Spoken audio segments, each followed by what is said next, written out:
आप सबका स्वागत है नान खटाई के मूवी रिव्यू में। मैं आपको बताऊं, मैं सुबह से धक्के खा रहा हूँ शोज के लिए, फिर फाइनली एक शो मिला। पहले तो बात करते हैं इसके जॉनर की। इसका जॉनर जो है वो गुजराती में पहली बार एक्सप्लोर हो रहा है और वो है एंथोलॉजी या फिर ऑन्थोलॉजी। इफ इट इज स्पेल्ड ऐसा ही कुछ स्पेल होता है वन ऑफ द साइड्स में। यहाँ पे कहानी तीन है, पूरी फिल्म अलग है और उसमें तीन कहानियां हमें देखने को मिलती है। एक है वो है रघुवीर सिंह चुडासमा और Sitaba, which is played by Mitra Gadhvi and Diksha Joshi. कहानी जो है वो एक लोअर मिडिल क्लास फैमिली या फिर हस्बैंड वाइफ की है, जो अहमदाबाद आते हैं या फिर एक बड़े शहर में आते हैं एक सपना लेके कि एक खुद का घर होना चाहिए जहाँ पे हम रोज अब एक दूसरे को देखे, रोज शाम से काम से थक हार के आए। कुछ रो हाउसेस भी वो लोग देखते हैं। और रघु जो है वो प्लम्बर है, पार्ट टाइम इलेक्ट्रिशियन भी है। सीताबा जो है वो साड़ियाँ लाके सब लेडीज को बेचती है घर घर जाके। उनका यही सपना है कि हमें एक बहुत बढ़िया खुद का घर लेना है। अब वो लेते हैं कि नहीं वो आप फिल्म देखेंगे तब आपको पता चलेगा। दूसरी स्टोरी पे जाते हैं जहाँ पे राम और मैथिली प्लेड बाय तत्सत मुंशी, ईशा कंसार, दोनों एक तरीके से देखे तो एक रिश्ते की बात चलती है दोनों की। दोनों मिलते हैं, दोनों एक दूसरे को पसंद करते हैं थोड़ा थोड़ा, तो उस हिसाब से मिलते हैं। लेकिन बाद में एक ट्विस्ट आता है, वो आप उनकी स्टोरी देखेंगे तब आपको पता चलेगा। Last but not the least, last story इस फिल्म की मयूर चौहान, हितेन कुमार, महादेव बारोट, सूर्या और सरस्वती जो कल्पना गागड़ेकर का कैरेक्टर है, बाप बेटे की रिलेशनशिप की बात की गई है। यहाँ पे बीच में कोई न्यूट्रल है या फिर कोई एक कैरेक्टर है जिनके साथ दोनों की सिर्फ बनती है, वो है कल्पना गागड़ेकर। सरस्वती का कैरेक्टर है उनका, और एक लव एंगल है गौरी के साथ सूर्या का, वो अलग से चलते रहता है। बाप बेटे के बीच में ज्यादा नहीं बनती है या फिर एक जनरेशन गैप और एज डिफरेंस की वजह से उनके विचार वो नहीं समझ पाते और बाप के विचार बेटा नहीं समझ पाता। लेकिन एक शॉकिंग ट्विस्ट आता है। अब वो क्या है वो आप ऑब्वियसली फिल्म देखेंगे तब आपको पता चलेगा। ये फिल्म नहीं है, ये अपने आप में एक अलग एक्सपीरियंस है। यहाँ पे जीने की बात है जिसको आप कुछ समय से कुछ ना कहना चाहते हो, कुछ कन्फेस ना कर सकते हो, अपने मन में ही भर के रखते हो, उनको कह दो जाके, उसकी एक बात है। किस तरह से सपने आप देख सकते हो लेकिन उसमें रह नहीं सकते, उसकी एक बात है। अगर मेरे को नान खटाई को एक लाइन में रिव्यू तो नहीं हो पाएगा, टू बी ऑनेस्ट। मुझे अगर इसका रिव्यू करना हो तो यहाँ पे मैंने एक जो डिटेलिंग नोटिस की, यहाँ पे हमें लाइफ के तीन स्टेजेस दिखाए गए। सबसे पहला जो स्टेज है राम मैथिली का, जिनकी लव स्टोरी में बहुत कुछ है लेकिन वो कन्वे नहीं कर पाते। Young romance would be the perfect one two से, यंग मिडल एज जो आप कहे वो। उसके बाद रघुवीर सिंह चुडासमा बापू और सीताबा का कैरेक्टर है। शादी हो गई, अब आगे का प्लानिंग करना है। अब प्लानिंग हो गया आगे का, लेकिन उसके साथ इतनी सारी रिस्पॉन्सिबिलिटीज, इतने सारे प्रॉब्लम्स है, वो कैसे फेस करेंगे, उसकी बात है। Middle phase, after wedding phase, मैं ऐसा कहूंगा, पोस्ट वेडिंग फेज। उसके बाद एक ऐसा फेज आता है third stage of the life. अपने रिटायरमेंट की उम्र पे आ गए हो, आपका बेटा है एक, लेकिन अपने जनरेशनल गैप की वजह से आप उसको समझ नहीं पाते, वो आपको समझ नहीं पाता, और एक न्यूट्रल व्यक्ति हो जाती है आपकी लाइफ में। तो यहाँ पे तीनों लाइफ के तीन स्टेजेस यहाँ पे दिखाए गए हैं ओवरऑल। अगर आप देखें तो कि कैसे प्यार से लेके लास्ट में जब बुढ़ापा आता है तो उसमें इंसान कितना सफर, कितना सीखता है, कितने चैलेंजेस, कितने चेक पॉइंट्स या फिर कितने हॉल्ट्स के फेस करके वो लाइफ जीता है, उसकी एक बात है। तो वो है नान खटाई। यहाँ पे आपको 70% ड्रामा, इमोशंस, मैं तो 70 भी नहीं, 80 to 90% ड्रामा इमोशंस का एक रोस्ट या फिर एक फ्राई देखने को मिलेगा, जिसको आप उसकी सिर्फ महक लेते हो तो आपको लगता है कि बाय गॉड क्या देख लिया मैंने। बहुत सी ऐसी कम फिल्में होती है जहां पे आप खो जाते हो वो फिल्म में, या फिर आप उनकी कहानी में एक आप अपने आप को सूत्रधार समझते हो या फिर एक वॉचर समझते हो खुद अपने आप को कि इनके साथ क्या हो रहा है। आप नरेटर नहीं बनते लेकिन उनकी लाइफ के साथ आप साथ में पैरेलली चलते रहते हो। ऐसी ही तीनों स्टोरीज में आप देखते हैं कि ये ऐसा आपको लगता है कि हम भी इनकी कहानी का कहीं पे पार्ट है। फिर चाहे वो सतीश भट्ट के कैरेक्टर में हो, चाहे वो भरत ठक्कर या फिर अल्पना बूच के कैरेक्टर के साथ में हो, फिर चाहे वो कल्पना मैम के कैरेक्टर के साथ में हो, कहीं ना कहीं हम उनके साथ, उनके बीच में रहते हैं। एंथोलॉजी एक ऐसा जॉनर है जहां पे आपको सबको परफेक्टली स्क्रीन टाइम देना है, और प्रीत सर ने वापस सबको जितना स्क्रीन टाइम, जितना इंपॉर्टेंस मिलना चाहिए वो यहाँ पे वापस दिया है। रेयरली ऐसा होता है कि आप एंथोलॉजी बनाओ तो उसके साथ एक और टैग लग जाता है आपकी मूवी में, वो है मल्टी स्टारर। एंथोलॉजी में आप अपने फेवरेट एक्टर्स एक्ट्रेसेस को देखते हैं, लेकिन एक मल्टी स्टारर भी बन जाता है जहाँ पे आपको उनको भी एक तरीके से पर्टिकुलर स्क्रीन टाइम देना रहता है, जो यहाँ पे पर्टिकुलरली हुआ है। मैं सिर्फ एक एग्जांपल लेना चाहूंगा और कुछ नहीं। लाइफ इन अ मेट्रो आप सबने देखी होगी, this is not a spoiler, लेकिन आई थिंक एंथोलॉजी का एक विषय ही ऐसा होता है कि जहां पे आप समझिए कि लाइफ इन अ मेट्रो और इसमें 3 से 4 कहानियां हैं, उसमें से 3 की कहानी हैप्पी एंडिंग, बहुत बढ़िया, लेकिन 4th की कहानी या तो सैडली एंड होती है, या तो एक तरफा एंड होती है, या तो ओपन एंड पे छोड़ी जाती है। So I feel this is what they call an anthology, if I am not wrong, जहाँ पे एक कहानी हमेशा इनकम्प्लीट रहती है, या फिर हमेशा दुखी, या फिर हमेशा सैड रहती है। यहाँ पे भी यही है। पॉजिटिव्स की बात बहुत कुछ है इस पे बात करने के लिए, मतलब मैं इसका एक अलग से एक सीन ब्रेकडाउन वाइज भी वीडियो बनाऊंगा, लेकिन I don't think it will be possible. लेकिन फिर भी सिनेमेटोग्राफी, आदित्य राजगोपालन नायर, जिन्होंने वेनिला आइसक्रीम में अपनी सिनेमेटोग्राफी का कमाल दिखाया था क्लोजअप शॉट्स में। मैंने एक चीज नोटिस की है, आदित्य सर की सिनेमेटोग्राफी में ना एक ठहराव है, वहां पे कोई बैकग्राउंड म्यूजिक नहीं होता, वहां पे सिर्फ इमोशंस, कैरेक्टर्स और उनकी फीलिंग्स होती है, और पीछे ठहराव रहता है और कुछ नहीं होता। यहाँ पे भी वही है, बैकग्राउंड म्यूजिक तो है ही सिद्धार्थ अमित भावसार का, उस पे हम आएंगे। ठहराव, स्लो मोशन शॉट्स, एक गिल्टी भी रहती है एक कैरेक्टर को, इमोशंस भी रहते हैं, फिर फीलिंग्स भी रहती है, और डिटेलिंग रहती है। आदित्य राजगोपालन नायर सर ने वापस वो चीज यहाँ पे हासिल कर ली, और क्या ही हासिल की है। जिस सीन में कोई कुछ बोलता नहीं है, वहां पे वो फ्रेम्स बहुत कुछ कह जाती है, मैं ऐसा कहना चाहूंगा। बहुत से ऐसे सीन्स है जहां पे बैकग्राउंड म्यूजिक नहीं है, एक्टर्स को सिर्फ एक्सप्रेशन देना है, कुछ बोलना नहीं है, वहां पे वो सिनेमेटोग्राफी, वो फ्रेम्स इतना कुछ कह जाती है कि आप सोचते हो कि माय गॉड, ये बहुत कुछ कहना चाहते हैं, लेकिन इतना डिटेलिंग है boss.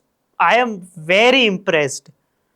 Aditya Rajagopalan Nair sir, thank you for this overall sequences, जहां पे आपने अपनी वापस एक अपना मैजिक दिखाया है। सिद्धार्थ अमित भावसार का बैकग्राउंड म्यूजिक कुछ नहीं रहता, जैसे इसमें रघुवीर सिंह चुडासमा जो बापू का कैरेक्टर है वो कहते हैं कहीं ना घटे, कुछ कुछ नहीं रहता जिसमें मैं बात ना करूं। एक डायरेक्टर की ना एक मैंने चीज देखी है प्रीत सर की, कुछ गाने जो एकदम एकदम chart buster hit super hit रह जाते हैं ना, उनको वो बहुत ही कम यूज करते हैं। इधर भी वही चीज है, मेघली सांझ को सिर्फ एक ही जगह पे दिखा है, वो भी बहुत कम, वो बहुत बढ़िया है। और सिद्धार्थ अमित भावसार का म्यूजिक एकदम मतलब दिल को छू देता है, मैं ऐसा कहूंगा। बैकग्राउंड म्यूजिक कितना बढ़िया है, जहाँ पे वो टीजर में जिस तरह का बैकग्राउंड म्यूजिक था, जिस तरह से पोएट्री चल रही थी और पीछे बातें हो रही है, और वो जो बैकग्राउंड म्यूजिक है पूरा, वो इधर बहुत ही ब्यूटीफुली यूज किया गया है। जिस तरह से ट्रेलर का बैकग्राउंड म्यूजिक था वो बहुत बढ़िया तरीके से यूज हुआ है इधर। पर्टिकुलरली जिस तरह से उन्होंने ना इंटरवल ब्लॉक, एक हितेन कुमार हितेन कुमार मयूर चौहान का सीन, सबके जिस तरह के एक साइलेंट सीन्स है ना, वहां पे वो बैकग्राउंड म्यूजिक को इतना ऊपर ग्राफ लेके जाते हैं, वो कभी नीचे ही नहीं आता, और वो आना भी नहीं चाहिए। म्यूजिक वाला सैल्यूट है। प्रीत सिंह गोहिल द डायरेक्टर, यहाँ पे कैरेक्टर्स जो उन्होंने लिखे हैं ना, और जिस तरह से उनकी हाइप बन रही थी कि this is Preet Singh Gohil's best work, very true, really true, सबसे बेस्ट वर्क अब तक का उनका यही है। कुछ सीन्स आप देखिए, आपको लगता है कि सर क्या है ये, मैं रेयरली एक्सपेक्ट करता हूं ऐसा कुछ गुजराती सिनेमा में, और प्रीत सर से हमेशा आशा रहती है। बहुत सी बैड माउथिंग तो नहीं कहूंगा, लेकिन बहुत सी नेगेटिव चीजें चल रही थी। 2 घंटे 40 मिनट की पिक्चर है, क्या होगा वगैरह। कहीं पे भी आपको ऐसा फील नहीं होता कि रन टाइम अफेक्ट कर रहा है आपकी फिल्म को, कहीं पे भी नहीं। इतनी शांति से बहती है फिल्म, अपने हिसाब से अपने टाइम लेके सीन्स चलते रहते हैं। कहीं पे भी आपको नहीं लगता कि यार ये क्या बोरिंग हो रहा है, कुछ नहीं। इतनी बढ़िया तरीके से। और वो जो एक खटास और मिठास और थोड़ी सी जो कड़वाहट जो नान खटाई में रहती है, मैं वैसे डिस्क्राइब करूंगा कि नान खटाई का रन टाइम वैसा है कि थोड़ी सी खटास है, थोड़ी सी मिठास है और थोड़ी सी कड़वाहट भी है। लेकिन लास्ट में जब आप उसको खाते हो तो आपको एक कहते हैं ना कि एक आनंद रहता है। This is what Naan Khatai's run time is. अब थोड़ी डिटेलिंग की बात करते हैं। मैं नो स्पॉइलर ही, मैंने जैसा आपने थंबनेल में देखा होगा, मैंने नो स्पॉइलर रिव्यू रखा है। ये एक पर्टिकुलर सीन्स कुछ ऐसे हैं जहां पे आप अगर देखेंगे ना, जैसे कि मैथिली और अर्चन त्रिवेदी जो बात कर रहे हैं वहां पे, जैसे कि कुछ सीन्स में बैकग्राउंड म्यूजिक नहीं है, सिर्फ बातें हैं जो अनकही है और जो कुछ कहना है लेकिन कह नहीं पाते। वहां पे ऐसा है कि जैसे कि मैथिली और अर्चन त्रिवेदी बात कर रहे हैं तो पीछे सिर्फ घड़ी की आवाज है कि घड़ी क्लॉक टिक हो रही है पीछे, ये एक डिटेलिंग। मयूर चौहान और तर्जनी का जो कैरेक्टर है, वो जो छत पे बैठे हैं, वहां पीछे रेलवे स्टेशन का तो साउंड आता ही है। लेकिन जो ट्रेलर में आपने देखा होगा कि जहां पे दलील होती है हितेन कुमार और मयूर चौहान की भी आमने सामने, उसके बाद जब दोनों वापस मिलते हैं तो पीछे से पुलिस सायरन की आवाज आती है।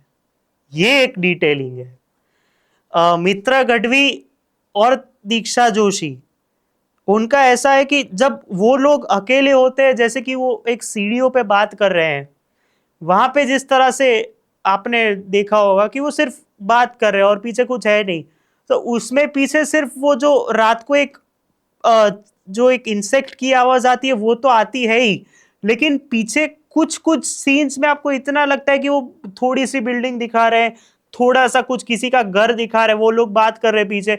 तो ऐसी डिटेलिंग नोटिस और विटनेस करना, it is something else that जो रेयरली होता है इधर। And I am proud of my cinema for this. Naan Khatai के कलर्स का यूज बहुत हुआ है यहाँ पे, जैसे कि हितेन कुमार और मयूर चौहान का आधा 60-50% घर येलोइश और थोड़ा क्रीमी कलर का है। राम का घर जहां पे तीनों डिनर कर रहे हैं, वहां पे थोड़ा सा पीछे से उसकी उसकी वाइब आती है। तो ऐसा भी नान खटाई को ध्यान में रख के फिल्म जिस तरह से लिखी गई है और परफेक्टली बेक हुई है, मैं ऐसा कहूंगा। फिल्म नेगेटिव कुछ नहीं है, नेगेटिव श्योरली है लेकिन वो स्पॉइलर है। मैं सिर्फ इतना कहूंगा कि अर्चन सर का एंगल मुझे थोड़ा सा ऐसा लगा कि इसके जगह कुछ और भी ला देते तो I think it would have been better. लेकिन उनका जो एक डायलॉग है जो मेरे साथ रह गया कि जब आपको कुछ लगा होता है, और उसके ऊपर मैं गुजराती में बोल देता हूं, आप समझ जाएंगे थोड़ा सा। જ્યારે તમને બહુ વાગ્યું હોય ને એની ઉપર જ્યારે કોઈ હળદર લગાડે ને, કદાચ એને જ પ્રેમ કહેવાય। अरे बॉस, क्या डिटेलिंग, क्या डायलॉग्स। डायलॉग्स का तो मैं फैन हो गया हूं। इतने deep philosophical flirty lavish comedy dialogues बहुत बढ़िया है। आपको लगता होगा कि ये इतनी तारीफ कर रहा है, लेकिन आप देखिए सिर्फ फिल्म, आपको पता चलेगा कि क्या फिल्म है। और मैं चाहता हूं कि बहुत सी ऐसी फिल्में आगे बने। This is something else for me. Actors की एक्टिंग की बात करेंगे अब। पहली कहानी दीक्षा जोशी और Mitra Gadhvi. Diksha Joshi is my all time, my favourite, my crush, आप जो बोलो। She is my most favourite Gujarati actress. उनकी वर्सेटिलिटी आप सब जानते ही हैं कि वो कितनी वर्सेटाइल है। यहाँ पे ना कोई ऐसा एक्टर या फिर कोई ऐसी एक्ट्रेस नहीं है जो आप लगते हो कि हम इसमें तत्सत मुंशी को, हम इसमें राम ही देखते हैं, हम राम को ही देख रहे हैं, हम किसी एक्टर को नहीं देख रहे। इतना रियल लगता है आपको ये। पर्सनली ये एक्सपीरियंस, इतना एक्सपीरियंस रियलिस्टिक लगता है कि आपको लगता है कि नहीं दिस, वो जो एक मीम है ना कि top 10 times when actors weren't acting, तो वैसा आपको फील यहाँ पे इस मूवी से आ जाता है, which is a really great thing. तो हाँ, मित्रा गढ़वी जो आजकल लोगों को भ्रम, जो लोगों को जो भ्रम था कि वो हमें सरप्राइज नहीं कर सकते, उन्होंने अपनी वर्सेटिलिटी की नान खटाई खिला के हमें वापस शॉक कर दिया है, मैं ऐसा ही कहूँगा। उन्होंने ऐसा कहा भी था कि बस एक और चांस, जो उनकी मूवी भी थी। बहुत बढ़िया एक्टिंग है यहाँ पे। मैं ना पर्सनली सबको ऐसा नहीं कह सकता बहुत ही बढ़िया, इतना रियलिस्टिक किया है सबने कि आप एक्टर को देखते ही नहीं हो। और वहां पे एक्टर्स की जीत है कि वहां पे जो इतना रियल लगे कि आपको ना लगना चाहिए कि यार ये बहुत ज्यादा हो रहा है, ये कम हो रहा है। बहुत ही बढ़िया काम है उसमें भी। जब वो एक गलती हो जाती है और फिर उसको वापस करके जो दौड़ के एक गाड़ी के पीछे रोते हैं, बाय गॉड। और उनका एक जो दूसरा डायलॉग है दीप वैद्य के सामने कि यार गरीबों के सपने तो वैसे भी जोक ही होते हैं, अरे बाप रे क्या डायलॉग है बॉस। मित्र गढ़वी आजकल एक ऐसे फॉर्म में चल रहे हैं ना कि ये बरकरार रहना चाहिए। मतलब एक थोड़ा सा जो एक कहते हैं ना कि इस रात की कोई सुबह ही नहीं है। बहुत ही बढ़िया काम है ये। मतलब one of is best works from till now, मैं इतना ही कहूंगा। दीक्षा जोशी बहुत क्यूट लग रही है। पहले तो मैं थोड़ा अपना अंदर का बाहर निकाल लूंगा तो बहुत ही क्यूट लग रही है वो। मतलब एक तो यहाँ पे मैं मोस्ट ऑफ द चीज बताऊंगा, सबने आंखों से बहुत बढ़िया एक्टिंग की है, बहुत ही बढ़िया। वो जो कुछ सीन्स मैंने जो बोले ना कि कुछ ना कह के भी बहुत कुछ कहे जाते हैं, वैसे टाइप के सीन्स यहाँ पे बहुत सबने बहुत ही बढ़िया काम किया है। उसमें भी दीक्षा जोशी, यस दिख रहा है ना आपको, हाँ। बहुत ही बढ़िया काम है यार। मैं वो जो एक वर्सेटाइल एक्ट्रेस या फिर एक्टर का यही होता है कि वो हमेशा कुछ ना कुछ नया करके आपको शॉक करे। यहाँ पे जो एक मैच्योर लेडी जो है ना, पहले जो घर लेना था जिस टाइप का, उसके बाद जिस तरह से क्लाइमेक्स में जब वो आते हैं, यहाँ पे ये नहीं होगा तो इससे काम चला लेंगे, यहाँ पे ये नहीं होगा इससे काम चला लेंगे। तो वो जो एक मैच्योर वाइफ जिस तरह से होती है, उसमें भी जो वो जो बात चल रही है कि आप ये आपकी मूवी है, यहाँ पे मैं हीरोइन हूँ आपकी, ये आप मेरे हस्बैंड है तो आप मेरे हीरो हैं। बहुत ही मैच्योर काम है। और जिस तरह से कोई एक रहना चाहिए ना, एक हस्बैंड के साथ एक कोई रहता है कि नहीं, आई एम विथ यू, भले ही आप कुछ भी कर लो, भले ही जमाना आपके सामने हो जाए, I am with you for sure till last. Respect बढ़ गई है, मैं इतना ही कहूंगा दीक्षा जोशी के लिए। एक तो आंखों से एक्टिंग की है उन्होंने, और जिस तरह से एक मैच्योर लेडी कैसी होती है कि वो रो हाउसेस में जिस तरह से माइम करके जिस तरह से एक्टिंग कर रही है, जिस तरह से एक बबली साइड भी है, सीरियस साइड भी है, बहुत ही बढ़िया। उस पे से वो दरबार वाला जोक में जिस तरह से एक्सप्रेशन से, आई एम मतलब मैं बहुत कुछ कहना चाहता हूँ लेकिन इतना ही। मैं Diksha Joshi, you have won over my heart again. दूसरी कहानी पे आते हैं, तत्सत मुंशी एंड ईशा कंसारा। तत्सत Munshi is one of those actors की उनके जगह पे ये रोल कोई नहीं कर पाता। वो जो एक एक जो एक कहते हैं ना कि एक है कि भोलापन बहुत है लड़के में। मैं कंपैरिजन नहीं ये कर रहा हूं, ये माइंड यू, धनुष जब भी आनंद एल राय की मूवी में आते हैं ना, तो उनका एक भोलापन रहता है। जैसे कि मैं अतरंगी रे की बात करूं, सारा अली खान के साथ एक सीन था कि हम तुमको छेड़ रहे हैं, थोड़ा छिड़ जाओ, तो उसमें कैसा वो जिस तरह से एक भोला बंदा कैसा करता है, यहाँ पे तत्सत मुंशी वो बहुत बार बार करते हैं कि वो करते तो यार लगता है यार क्या क्यूट लग रहा है वो बंदा। मतलब एक तो लुक बहुत बढ़िया है, हैंडसम लग रहा है, मतलब बहुत ही बढ़िया लुक है।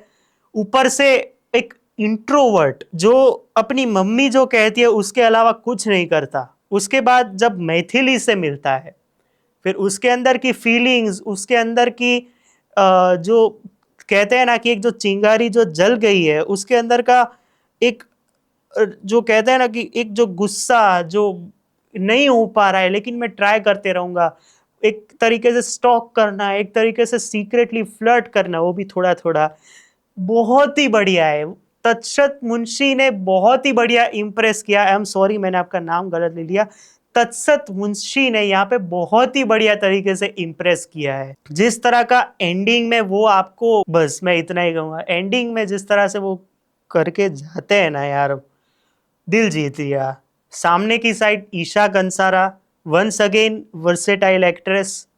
सब लोग बहुत ही, जब नान खटाई रैप अप हुई मेरे को याद है सब लोग कह रहे थे कि ईशा कंसारा जो इनके कास्ट में, ईशा कंसारा का ये सबसे बेस्ट काम है अब तक, करियर बेस्ट। वो सही में है, मैथिली का कैरेक्टर, ऐसा कैरेक्टर प्ले करना इजी नहीं होता। उसमें भी जब चेतन दहिया वाला जो सीन आता है, अरे बॉस, सबसे पहले तो इस फिल्म में ऐसे जगह पे फॉल्स या फिर ऐसा धक्का लगता है कुछ कुछ जगह पे, आपको लगता है ओ माय गॉड ये क्या हो गया, this is not what you expect. मतलब उसमें भी ईशा कंसारा ने, मतलब शी हैज एस्ड हर रोल। उसमें भी जिस तरह से वो उनकी फीलिंग्स बता नहीं पाती, जिस तरह से अंदर रखती है, उसमें भी वो 500 वाली शर्त वाली चीज है, जिस तरह से वो जब रिश्ता पक्का हो जाता है तत्सत मुंशी और ईशा कंसारा का, वहां पे छोटा सा वो एक्सप्रेशन देती है ऐसे चेतन दैया के रिलेटेड जब वो बात करी होती है, वो बहुत बढ़िया, मतलब एक स्पॉट ऑन चीज होती है ना कि ये होगा, तो वो होता है उनके केस में। और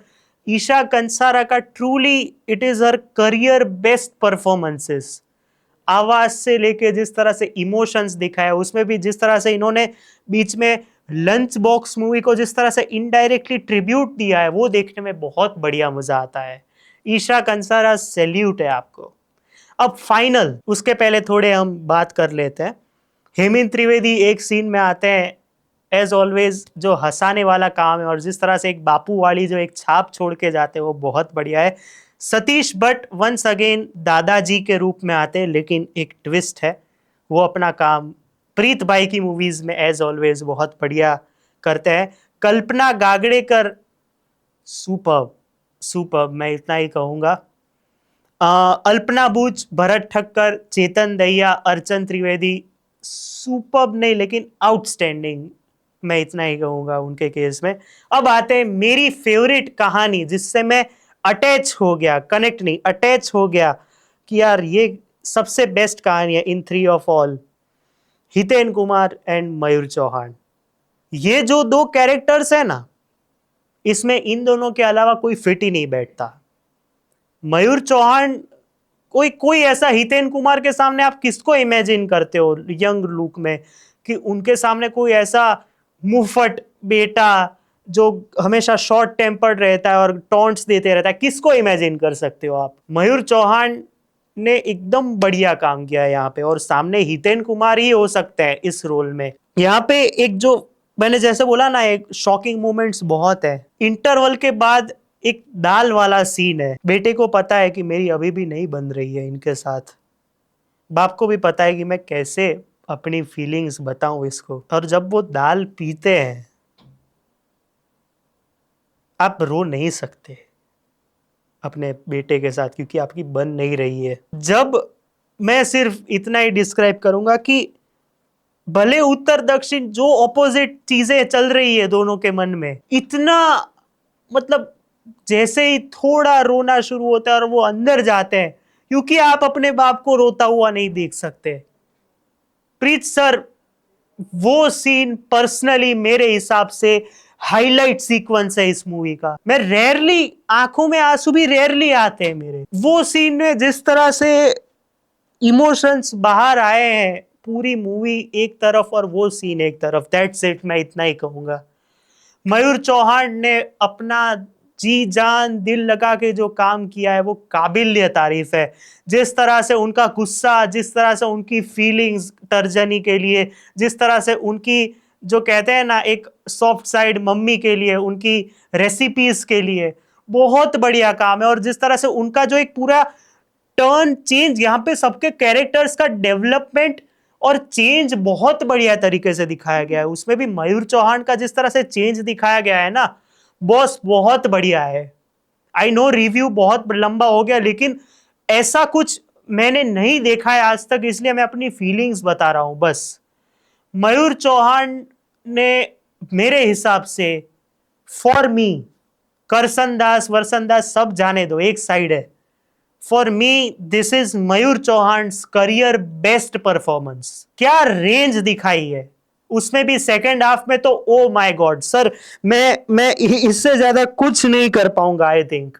बस हितेन कुमार लास्ट वीक ही राजनाथ के रूप में देखा था, और इस वीक महादेव बारोट, क्या कहूं मैं यार। हितेन कुमार ने one of his career best performances दी है इसमें। एक जो रेंज होती है ना वर्सेटाइल एक्टर की, कहाँ पे राजनाथ, कहाँ पे महादेव बारोट, कहाँ पे द ग्रेट गुजराती मैट्रिमनी के रुस्तम। हितेन कुमार ने महादेव बारोट के रूप में वो जो एक जो होता है ना कि चलो इसको भी जाने दो, कुछ सेक्रीफाइसेस जरूरी होता है। यहाँ पे इस फिल्म में सबने सेक्रीफाइसेस, सबकी कहानियों में सेक्रीफाइसेस बहुत है जो दिखते भी हैं आपको। हितेन कुमार ने जिस तरह से अपने सेक्रीफाइसेस यहाँ पे दिखाए हैं वो बहुत बढ़िया है। जो अपने रिटायरमेंट की आगे है, वो एक ऐसा हवलदार पुलिस में जिसने आज तक कभी गलत नहीं किया। एक जो गलती हो जाती है वो अपने बेटे के साथ चूकते रहते हैं पूरे लास्ट तक।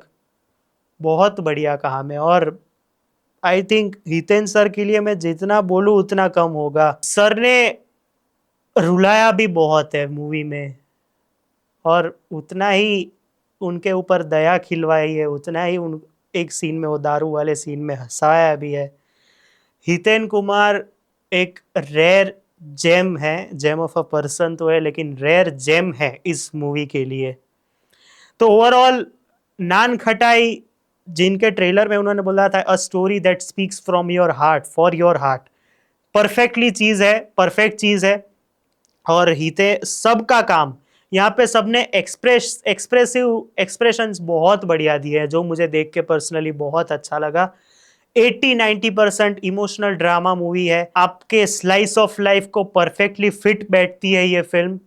मेरी तरफ से मैं इस फिल्म को 4 स्टार्स देना चाहूंगा, for acting, for cinematography, for music, for its run time, जो मैंने बोला मिठास, कड़वाश और खटास, जो जिस तरह से वो परफेक्टली ब्लेंड होके बनाई है। और ये नान खटाई परफेक्टली बेक हुई है, मैं ऐसा ही कहूँगा। आपने अगर ये फिल्म देखी है तो आपको कैसी लगी मुझे कमेंट्स में ज़रूर बताइएगा। मिलते हैं अगले वीडियो के साथ, तब तक के लिए बाय।